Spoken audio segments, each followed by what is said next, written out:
கர்த்தருடைய பரிசுத்த நாமத்துக்கு மகிமை உண்டாதாக. परमेश्वर के पवित्र नाम की महिमा हो। The mysteries of the book of Ruth. और रूत की किताब की गुप्त बातें, இத ஸ்டடீஸ்க்கு உங்களை மீண்டும் வரவேற்கிறேன். मैं दोबारा आपको इस स्टडीज के अंदर स्वागत करता हूं। நம்ம போன தடவை நம்ம ரூத்ங்கிற பேருக்குள்ள டீகோடிங் பார்த்தோம். पिछली बार हम रूत के नाम के डिकोडिंग को देखा। அதுல எப்படி மேசியா மறைந்திருக்கிறார், उसमें कैसे मसीहा छुपा हुआ है, எப்படி நமக்காக சிலுவையில் அடிக்கப்படுற ஒரு காட்சியை அதுல பார்க்கிறோம். क्रूस पे मारा गया दृश्य कैसे हम उसमें देखते हैं। இது எல்லாத்தையும் நம்ம போன வீடியோல பார்த்தோம். ये सारी चीजों को पिछले वीडियो में हमने देखा। இன்னைக்கு ரூத் 1ஆம் அதிகாரம் आज रूत के पहले अध्याय के 1ஆம் வசனத்தை பார்க்க போறோம். पहले वचन को हम देखेंगे। வாசி கேட்கலாம். हम पढ़ेंगे। நியாயாதிபதிகள் நியாயம் விசாரித்து வரும் நாட்களில் தேசத்திலே பஞ்சம் உண்டாயிற்று. அப்பொழுது யூதாவில் உள்ள பெத்லேகம் ஊரானாகிய ஒரு மனுஷன் தன் மனைவியோடும் 2 குமாரரோடும் கூட மோவாப் தேசத்திலே போய் சஞ்சரித்தான். பாருங்க, பைபிள் சொல்லுது, कलाम कहती है, இங்க ஒரு குடும்பம் यहाँ पर एक परिवार பெத்லேhem, யூதேயாவில் உள்ள பெத்லேஹேம்ல இருந்தாங்க. और यहूदिया का बेतलहम में थे।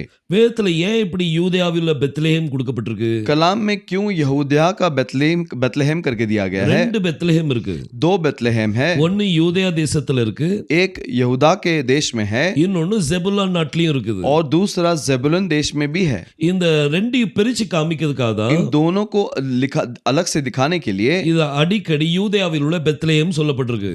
यहूदा का बेतलहम ऐसे हमेशा बोला गया है। ஜெபுலூன்ல இருக்கிற பெத்லேஹேம் பற்றி வேதத்துல அதிகமா எங்கேயுமே கொடுக்கப்படல. जेबुलून के बेतलहम के बारे में कलाम में ज्यादा कहीं दिया नहीं गया है, ஆனா யூதேயாவில் உள்ள பெத்லேஹேம்ல தான் लेकिन यहूदा के बेतलहम में எல்லா காரியமும் நடக்கு. सारे चीज होते हैं। நம்ம யெகோஷுவா பிறந்ததும் यहोशुआ जब जन्म हुए அதுவும் யூதேயாவில் உள்ள பெத்லேஹேம்ல தான் वो பிறந்தார். भी यहूदा का बेतलहम में जन्म हुआ। சோ இப்படி அந்த யூதேயாவில் உள்ள பெத்லேஹேம் தான் और यहूदा का बेतलहम में அது வேதத்துல ரொம்ப இம்பார்ட்டன்ஸ் கொடுக்கப்பட்டிருக்கு. कलाम में महत्व दिया गया है। இங்க ஒரு குடும்பத்தை பார்க்கிறோம். यहाँ एक परिवार को हम देखते हैं। இவங்க பெத்லேஹேமை விட்டுட்டு ये बेतलहम को छोड़ இவங்க மோவாப் தேசத்துக்கு போறாங்க. ये मोआब देश में जाते हैं। நீங்க இந்த மேப்பை பாத்தீங்கன்னா आप उस मैप को देखेंगे तो பெத்லேஹேம்ல இருந்து மோவாப் தேசத்துக்கு அவங்க கிளம்பி போறாங்க. बेतलहम से मोआब देश के अंदर जाते हैं। இந்த பெத்லேஹேம் என்ன, ये बेतलहम क्या है இந்த மோவாப் என்னது, और ये मोआब क्या है, இத குறிச்சு டீகோடிங் பண்ண பிறகு इसके बारे में जब डिकोडिंग करते हैं அதுக்கு பிறகு இதுக்குள்ள ரகசியங்களை பார்க்கலாம். उसके बाद इसके गुप्त बातों को हम देख सकते हैं। பெத்லேஹேம் அப்படி நம்ம சொன்னால் बेतलहम ऐसे बोलते हैं तो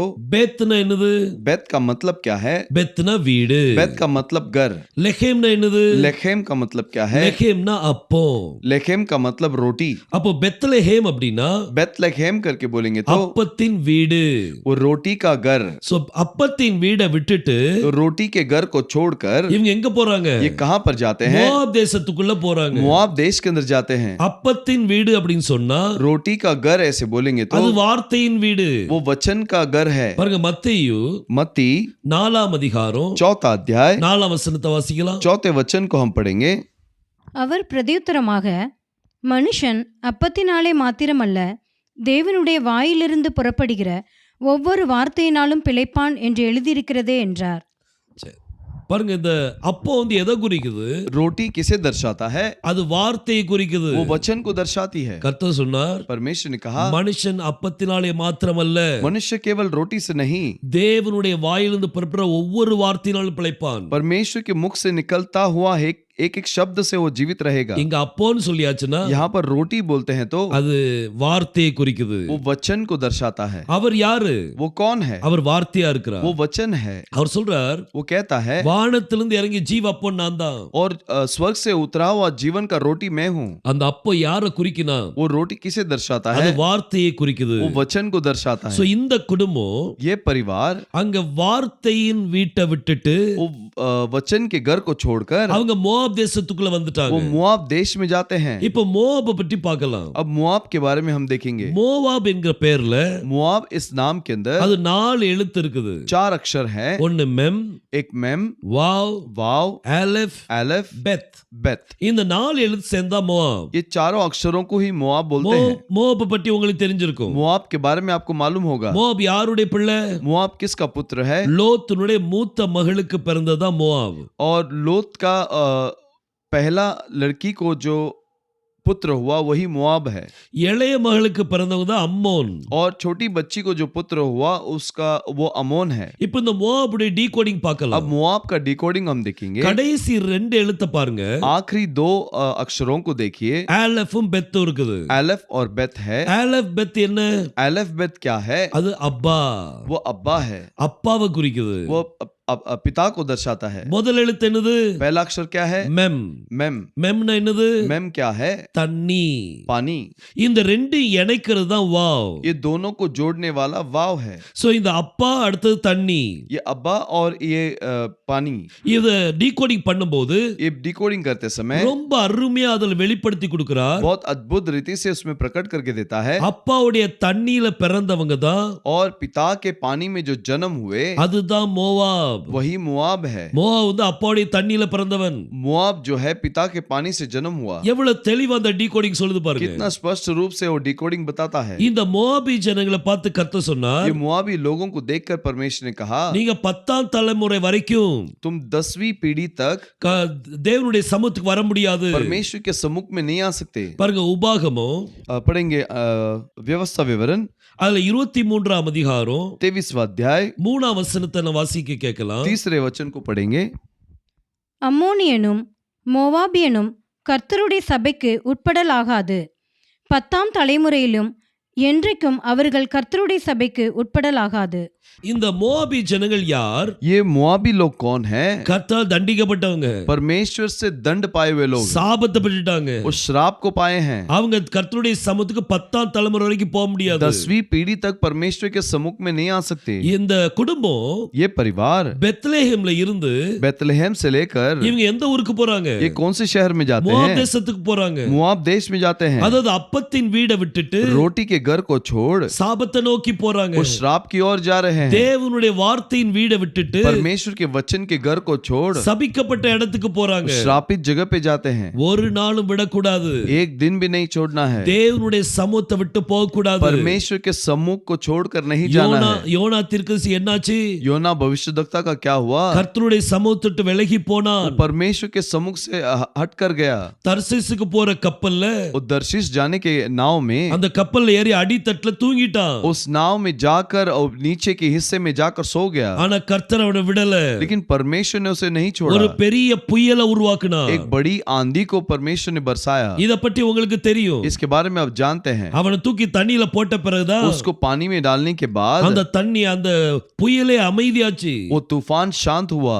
இன்னைக்கு அதே போலதான் நடக்கும். आज ऐसे ही होगा। தேவனுடைய வீட்டை விட்டுட்டு परमेश्वर के वचन को छोड़, வார்த்தையின் வீடை விட்டுட்டு वचन के घर को छोड़, நீங்க மோவாப் தேசத்துக்கு போனீங்கன்னா यदि तुम मुआब देश में जाते हो எல்லாம் இழக்க வேண்டியிருக்கும். सब कुछ आपको खोना पड़ेगा। தேவனுடைய பிள்ளைகள் परमेश्वर के बच्चे கர்த்தருடைய சமூகத்தை விட்டு போக கூடாது. परमेश्वर के सम्मुख से नहीं जाना। தேவன் உங்களை அதுக்காக தான் வைத்திருக்கிறார். परमेश्वर ने आपको उस लिए ही रखा है। பாருங்க பைபிள் சொல்லுது, कलाम कहती है, ரூத் 1ஆம் அதிகாரம் रूत पहला अध्याय அதுல 21ஆம் வசனத்தை வாசிக்கலாம். 21वें वचन को हम पढ़ेंगे। நான் நிறைவுள்ளவளாய் போனேன், ஆ. கர்த்தர் என்னை வெறுமையாய் திரும்பி வர பண்ணினார். பாருங்க பைபிள் சொல்லுது, देखिए कलाम कहती है, நான் நிறைவுள்ளவளா போனேன். मैं भरी पूरी चली गई थी।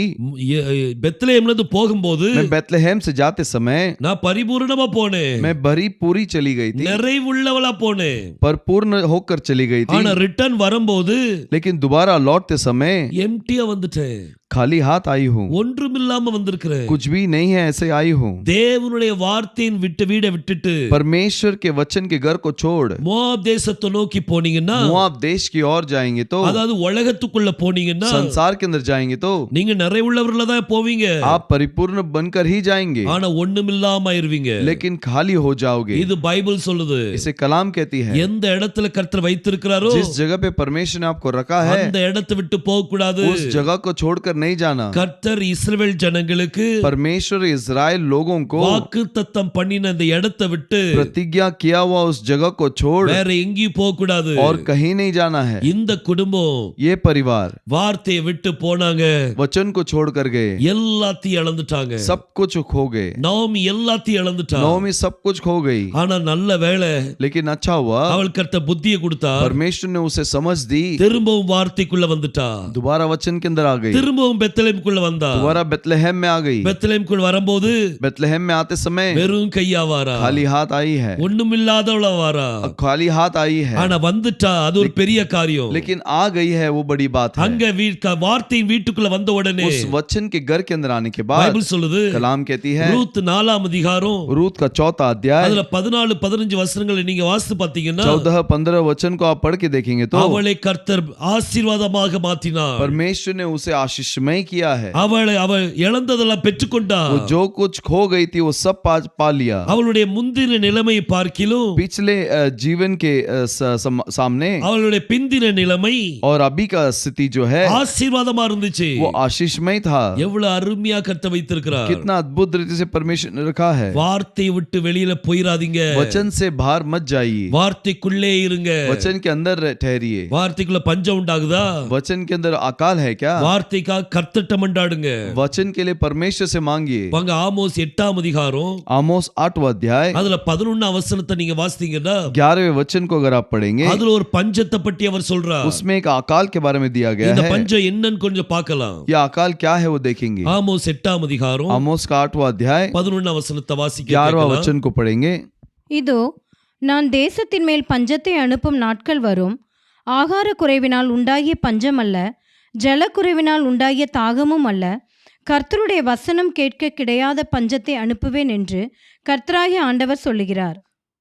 பாருங்க, கர்த்தர் சொல்றார், परमेश्वर कहता है, நான் உங்களுக்குள்ள பஞ்சத்தை அனுப்புவேன். मैं तुम्हारे अंदर कंगाली भेजूंगा। எப்படிப்பட்ட பஞ்சமா? किस प्रकार की कंगाली? ஆகாரம் கிடைக்க கூடாத பஞ்சம் அல்ல, वो अन्न का कंगाली नहीं, அது தண்ணி கிடைக்காத பஞ்சமும் அல்ல, वो पानी का कंगाली नहीं, தேவனுடைய வசனம் கேட்க கூடாத பஞ்சம் வரும். और परमेश्वर के वचन को न सुनने का कंगाली आएगा। இத படிக்கும்போது நம்ம முந்தி என்ன நினைச்சிட்டு இருந்தோம்னா, इसे पढ़ते समय हमने पहले क्या सोचा? ஒருவேளை பைபிளே கிடைக்காது போல.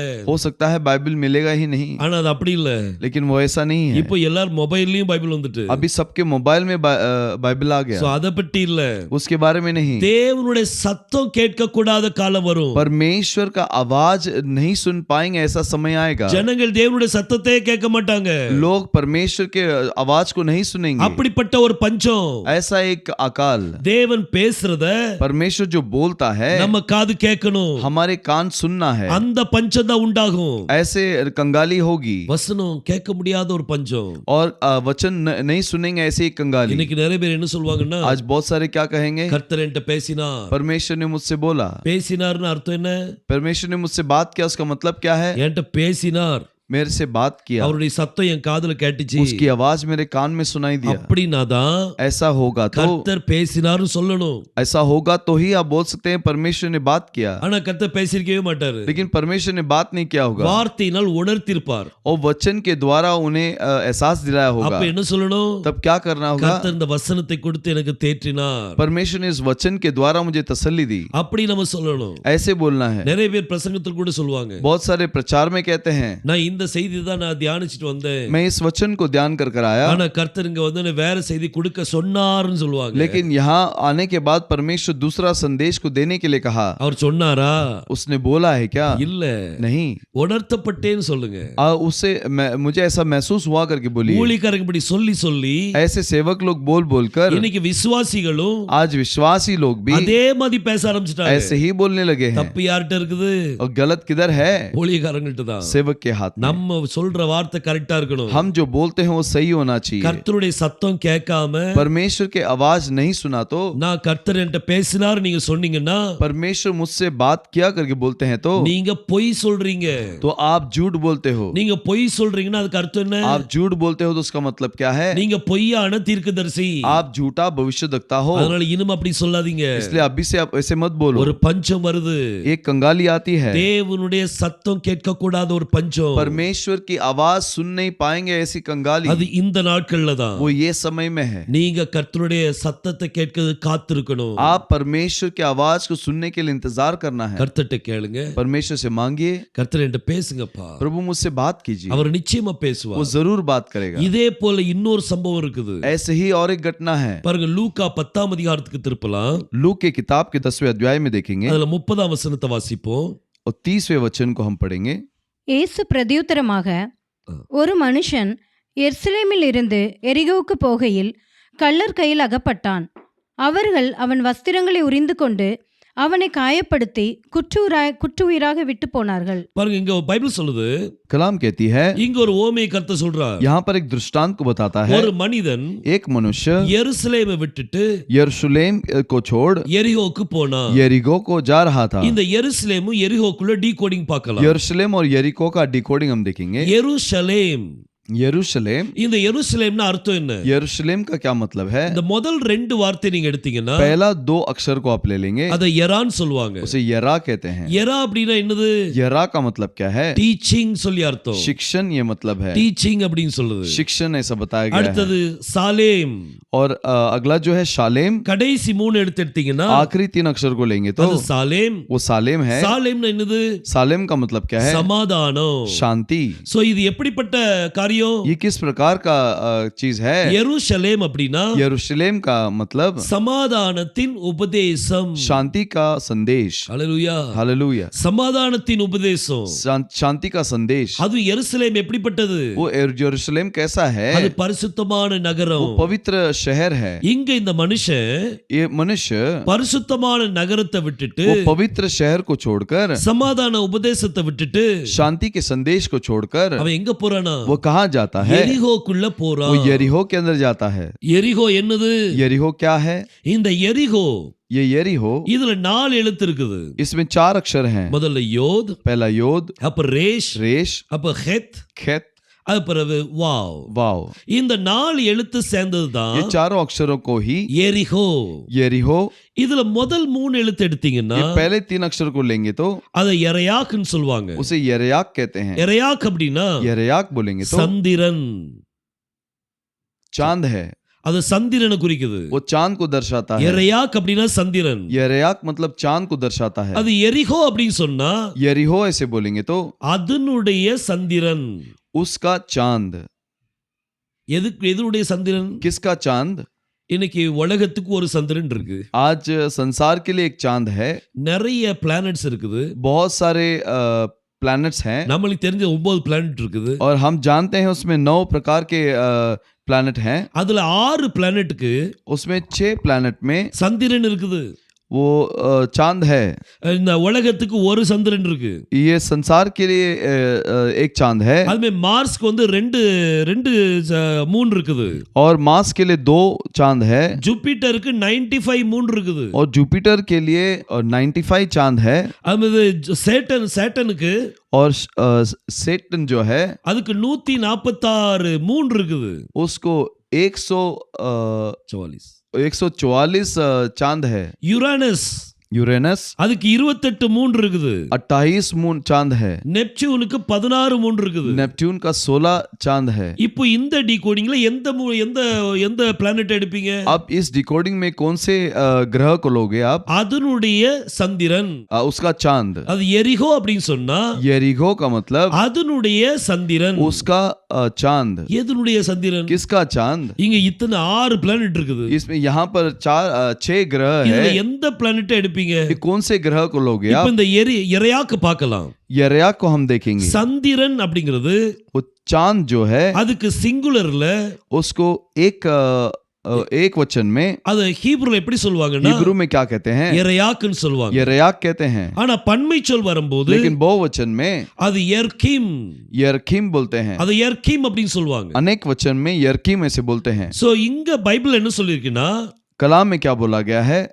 எரிகோன்னு தான் சொல்லி இருக்குது. यरीहो बोला गया है। அது ஒருமையில கொடுத்திருக்குது. वो एक वचन में दिया गया है। ஒரு சந்திரன் எந்த பிளானட்டுக்கு இருக்குது? तो एक चांद कौन से ग्रह को है? அது பூமிக்கு தான் இருக்குது. वो धरती के लिए ही है। பூமிக்கு ஒரே ஒரு சந்திரன் தான் இருக்குது. धरती के लिए एक ही चांद है। அப்ப இந்த எரிகோ யாரை குறிக்குனா? तो यरीहो किसे बताता है? இந்த உலகத்தை தான் குறிக்குது. इस संसार को ही बताती இங்க है। இந்த சந்திரன் ये जो चांद है இது எதை சுத்தி வருது?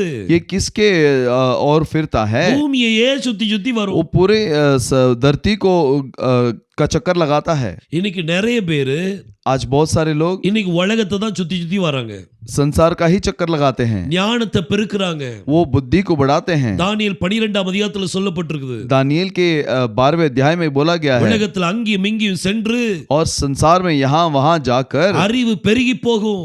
और ज्ञान बढ़ जाएगा। சோ இந்த உலகத்தை சுத்தி வர்ற ஜனங்கள், तो ये संसार का चक्कर लगाने वाले लोग, நம்ம உலகத்தை சுத்த கூடாது, हम संसार का चक्कर नहीं लगाना है, நம்ம யெகோஷுவாவை தான் சுத்தணும். हम यहोशुआ का चक्कर लगाना है, அவர் அறிகிற அறிவுல வளரணும். उसके जानकारी में हम बढ़ना है। இந்த உலகத்தினுடைய அறிவுல வளர்ந்து பிரயோஜனம் இல்ல. इस संसार के जानकारी में बढ़कर कुछ फायदा नहीं। நான் கிட்டத்தட்ட 2-3 குடும்பத்தை பார்த்துட்டேன். मैं लगभग 2 से 3 परिवार को देख चुका हूँ। அவங்க தன்னுடைய பிள்ளைகளை ஸ்கூலுக்கே அனுப்பாம படிக்க वो வைக்கிறாங்க. अपने बच्चों को स्कूल ही नहीं भेजते, वो लोग पढ़ाते हैं ஸ்கூலுக்கு அனுப்பாமலே बिना स्कूल को भेजे, அவங்களை கர்த்தருக்குள்ள வளர்த்திருக்காங்க. उनको परमेश्वर के अंदर बढ़ाए हैं। இப்படி 3 குடும்பத்தை பார்த்தாச்சு. ऐसे 3 परिवार को देखे हैं। எனக்கு ஆச்சரியமா இருக்குது. मैं बहुत ताज्जुब हो गया, இது எப்படி?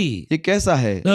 போன சென்னைக்கு போயிருக்கும்போது पिछली बार मैं चेन्नई में गया, அங்க ஒரு பாஸ்டர் சந்திக்கிறேன். वहां पर एक पासवान से मिला। அவங்க பிள்ளைகளை ஸ்கூலுக்கே அனுப்பல, वो अपने बच्चों को स्कूल में भेजे ही नहीं, வீட்டிலே எல்லாம் சொல்லி கொடுக்கறாங்க. घर में ही सब सिखाते हैं। அதுவும் ஸ்கூல் பாடத்தை சொல்லி கொடுக்கல, वो भी स्कूल के चीजों को नहीं सिखाते, பைபிள் சொல்லி கொடுக்கறாங்க. कलाम को सिखाते हैं। எப்படி இருக்காங்க? कैसे है देखिए। திருப்பூர்ல ஒரு குடும்பத்தை பார்த்தேன். तिरुपुर के अंदर एक परिवार को இப்போ देखा। கல்யாணம் ஆகக்கூடிய வயசுல இருக்குது பையன். अब वो लड़का जो है उसका विवाह होना है, எந்த ஸ்கூலுக்கும் போல. कोई स्कूल में नहीं गया। அவங்களுடைய காரியம் என்னன்னா, उनका क्या काम है? அவங்க அவங்க கேட்டாங்க, उन्होंने पूछा இந்த உலகம் எப்படி உருவாச்சு? ये संसार कैसे उत्पन्न हुआ? அந்த கேள்விக்கு டீச்சர்ட்ட என்ன பதில் இருக்கும்? वो प्रश्न के लिए टीचर के पास क्या जवाब होगा? சயின்ஸ் பத்தி தான் சொல்லுவாங்க. वो विज्ञान के बारे में ही बोलेंगे। சயின்ஸ் என்ன சொல்லுது? साइंस क्या कहती है? ஒரு பிளாஸ்ட் ஆச்சு, एक ब्लास्ट हुआ, அதுல இருந்து எல்லாம் வந்தது.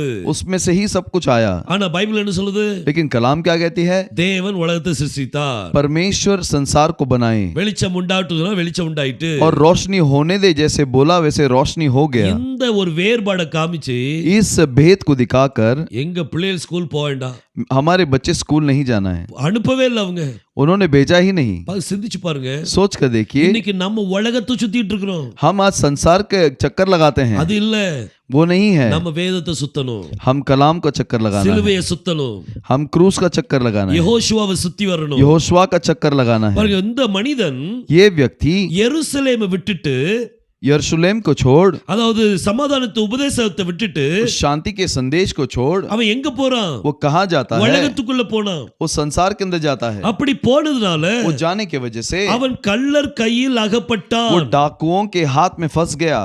இன்னைக்கு நீங்க கர்த்தரை விட்டுட்டு आज आप मसीह को छोड़, நீங்க இந்த உலகத்துக்குள்ள போனீங்கன்னு வைங்க, आप यदि इस संसार के अंदर जाएंगे ना, பிசாசின் கையில் அகப்படுவீங்க. शैतान के हाथ में फंस जाओगे।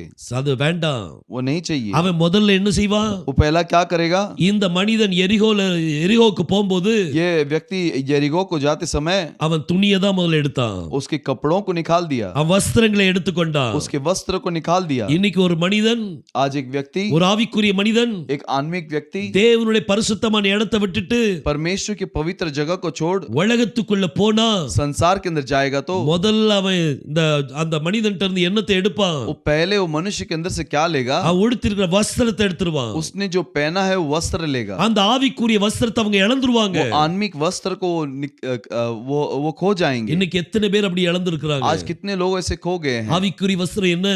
आत्मिक का वस्त्र क्या है? பரிசுத்தாவின் அபிஷேகம். पवित्र आत्मा का अभिषेक। அந்த अभिषेகம் இன்னைக்கு வேணும். अब वो अभिषेक आज हमें चाहिए। அந்த அபிஷேகத்தை கர்த்தர்ட்ட கேளுங்க. वो अभिषेक परमेश्वर से मांगना है। பாருங்க, இந்த மனிதன் देखिए, मनुष्य எருசலேம் எரிகோக்கு போனா, यरूशलेम से यरीगो को चला, கள்ளர் கையில அகப்பட்டான். डाकुओं के हाथ में फंस गया। அப்போ பரிசுத்தமான இடத்தை விட்டுறாதீங்க. तो पवित्र जगह को मत छोड़िए। நோமி என்ன செஞ்சா? नोमी ने क्या किया? பெத்லெஹேம்ல இருந்து மோவாப்க்கு போனா. बेतलेहम से मोआब तक गई। ஆனா இந்த மனிதன் என்ன செய்தான்? लेकिन ये मनुष्य ने क्या किया? எருசலேம் எரிகோக்கு போனா. यरूशलेम से जेरिको को गया। நல்லவேளை அவனுக்கு தேவனுடைய கிருபை இருந்துச்சு. वो परमेश्वर का अनुग्रह उसमें था, அதனாலதான் நல்ல சமாரியன் அங்க வந்தாரு. इसलिए एक अच्छा समारी वहां पर आया, வந்து அவனை காப்பாத்தினார். आकर उसे बचाया, அவனை சத்திரத்துல கொண்டு போய் சேர்த்தாரு. उसे एक हॉस्पिटल में भर्ती किया, அவனுக்கு 2 காசு கொடுத்து, उसे 2 सिक्का देकर, இவனுக்கு தேவையானதெல்லாம் செய்யுங்க, इसकी क्या क्या जरूरत है सब कीजिए, திரும்ப வரும்போது दोबारा लौटते समय இன்னும் என்னென்ன செலவு அதெல்லாம் கொடுத்துறேன். और जितने खर्च है वो सब दे दूंगा। பாருங்க, எப்படிப்பட்ட நல்ல சமாரியன். किस प्रकार का अच्छा समारी है। அவனுக்கு ஒரு கிருபை கிடைச்சது. उसको एक अनुग्रह मिला। இன்னைக்கு நிறைய பேர் தேவனுடைய வார்த்தை விட்டு போயிடுறாங்க. आज बहुत सारे लोग परमेश्वर को वचन छोड़कर जाते हैं, பரிசுத்தமான நகரத்தை விட்டு போயிடுறாங்க. पवित्र शहर से चले जाते हैं। நீங்க அப்படி போக கூடாது. आप वैसे नहीं जाना। பாருங்க இன்னொரு சம்பவம் இருக்குது. और एक घटना है, மத்தேயு 23 மத்தேயு சுவிசேஷத்தை திருப்பலாம். मत्ती की किताब को निकालेंगे, அதுல 23ஆம் அதிகாரம் 23वें अध्याय அதுல 37ஆம் வசனத்தை வாசிக்கலாம். और 37वें वचन को पढ़ेंगे।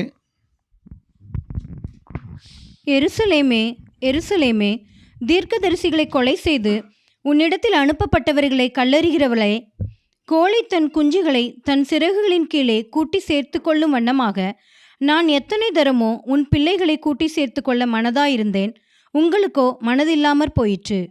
பாருங்க இங்க யெகோஷுவா சொல்றார், यहोशुआ कहता है, எருசலேமே எருசலேமே, है यरूशलेम, है यरूशलेम, உன்னை எத்தனையோ தடவை बहुत बार கோழி தன் குஞ்சுகளை அரவணைப்பது போல, और जैसे मुर्गी अपने बच्चों को अपने पंखों में लेती है, அதுவே நான் உன்னை அரவணைக்க எத்தனையோ தடவை நினைச்சேன். वैसे मैं बहुत बार तुझे पंखों के अंदर लेना चाहा, ஆனா நீங்க என்னை ஏற்றுக்கொள்ளல. लेकिन तुमने मुझे स्वीकार नहीं किया। இதுல யெகோஷுவா தான் கோழி, इसमें यहोशुआ ही मुर्गी है, நம்ம தான் குஞ்சுகள். हम ही उसके चूजे हैं। கர்த்தர் எருசலேமை தன்னுடைய ரெக்கைக்குள்ள கொண்டு வர விரும்புறார். और परमेश्वर यरूशलेम को उसके पंखों के आड़ में लेना चाहता है, அதை விட்டு விலகி போறாங்க.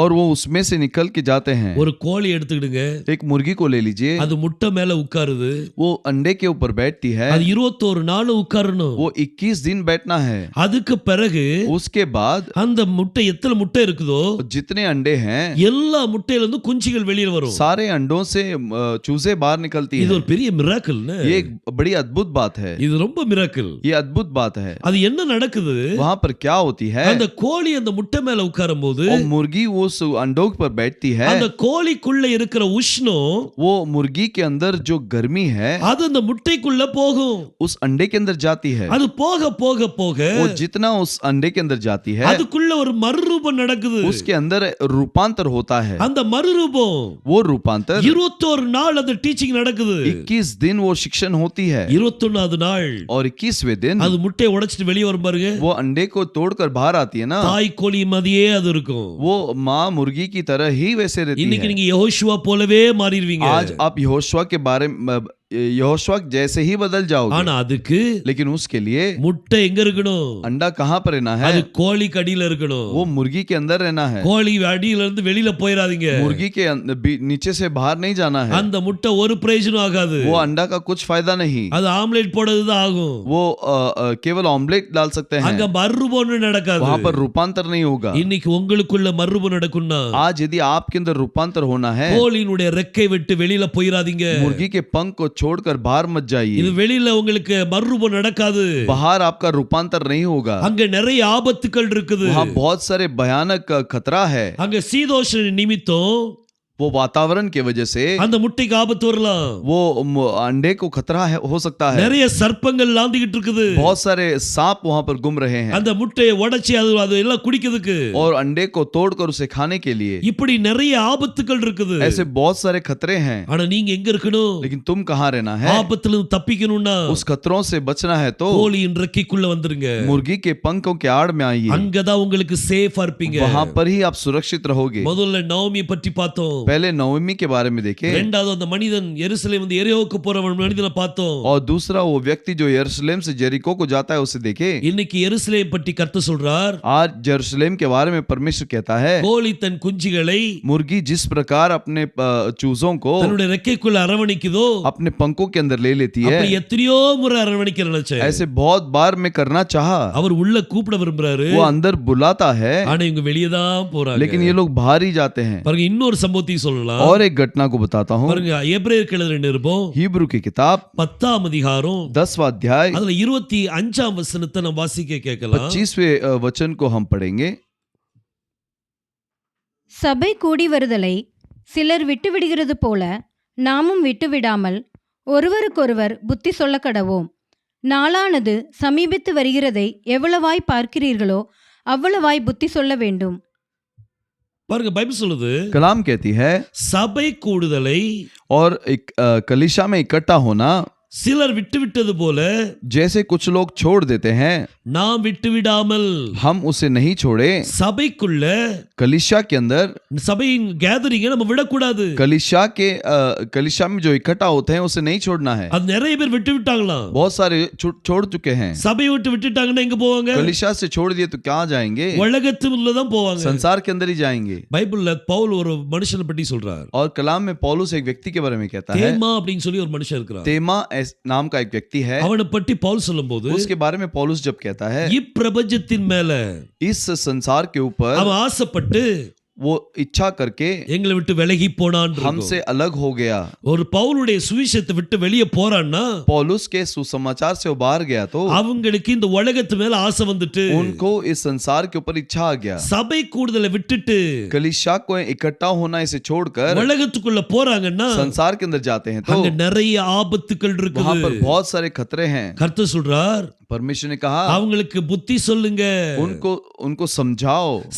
நாளானது எவ்வளவு சமீபமா இருக்குதோ और जितना समय निकट है அவ்வளவு அதிகமா புத்தி சொல்லணுமா? उतना ज्यादा उनको समझाना है। யாரெல்லாம் சபை விட்டு வெளியில இருக்காங்களோ जो कलीसिया से बाहर हैं அவங்கள சந்திச்சு उन्हें भेंट कीजिए, மீண்டும் சபைக்குள்ள கொண்டு வாங்க. दोबारा कलीसिया के अंदर ले आइए। சபை விட்டு வெளியில இருந்தா कलीसिया से बाहर रहेंगे तो மறுரூபம் நடக்காது. रूपांतर नहीं होगा, அங்க உள்ள வந்தாகணும். वहां पर अंदर आना है। ஏன்னா சபையில என்ன பிரசங்கிக்கப்படுது? क्योंकि कलीसिया में क्या प्रचार होता है? வார்த்தை பிரசங்கிக்கப்படுது. वचन प्रचार होता है। அங்கதான் உஷ்ணம் இருக்குது. वहां पर ही गर्मी है। கர்த்தர் சொன்னார், परमेश्वर ने कहा, இந்த கல்லின் மேல் इस पत्थर के ऊपर என் சபையை கட்டுவேன். मेरे कलीसिया को बांधूंगा। பாதாளத்தின் வாசல் अधोलोक के फाटक இதை மேற்கொள்வதில்லை. इस पर विजय नहीं पाएंगे। அப்ப சபைக்குள்ள இருந்தா यदि कलीसिया में रहेंगे तो பாதாளத்தின் வாசல் மேற்கொள்ளாது. अधोलोक के फाटक आप पर प्रबल नहीं हो सकता। சபை விட்டு வெளியில இருந்தா कलीसिया से बाहर रहेंगे तो மேற்கொள்ளும். और आप पर प्रबल हो அப்ப जाएगा। நம்ம என்ன செய்யணும்? तो हमें क्या करना है? பாருங்க, பெற்றோர் சபைக்கு போவாங்க, और माँ बाप कलीसिया में जाते हैं, பிள்ளைகள் சபைக்கு போக மாட்டாங்க. बच्चे कलीसिया नहीं जाते। என்னன்னு கேட்டாச்சுன்னா क्या पूछेंगे तो பெற்றோரே சொல்லுவாங்க, माँ बाप कहते हैं இன்னைக்கு அவங்களுக்கு டியூட்டி போட்டிருக்காங்க, आज उनका ड्यूटी है, இன்னைக்கு எக்ஸாம் இருக்குது, आज परीक्षा है, நாளைக்கு எக்ஸாம்க்கு ஸ்டடி பண்ணிட்டு कल இருக்காங்க. के परीक्षा के लिए पढ़ रहे हैं। இப்படி அவங்கள சபை கூடி வர்றதுல விட்டுறாங்க. ऐसे वो कलीसिया में आने से उनको छोड़ देते हैं। இன்னொரு சிலர் சொல்லும்போது, कुछ लोग कहते हैं எனக்கு பிசினஸ் இருக்குது, मेरा व्यापार है। இப்படி பல காரியங்கள் சொல்லுவாங்க. ऐसे बहुत सारे कारण बताते हैं। அன்னைக்கு தான் சண்டே தான் எனக்கு நிறைய வியாபாரம் ஆகும், और इतवार के दिन ही मेरा ज्यादा व्यापार होता இப்படி है। சபை கூடுதல் விட்டுறாங்க. ऐसे कलीसिया को छोड़ने से छोड़ देते हैं। ஆனா பைபிள் சொல்லுது, लेकिन कलाम कहती है அப்படிப்பட்டவங்களை நீங்க சந்திக்கணும், ऐसे लोगों को आप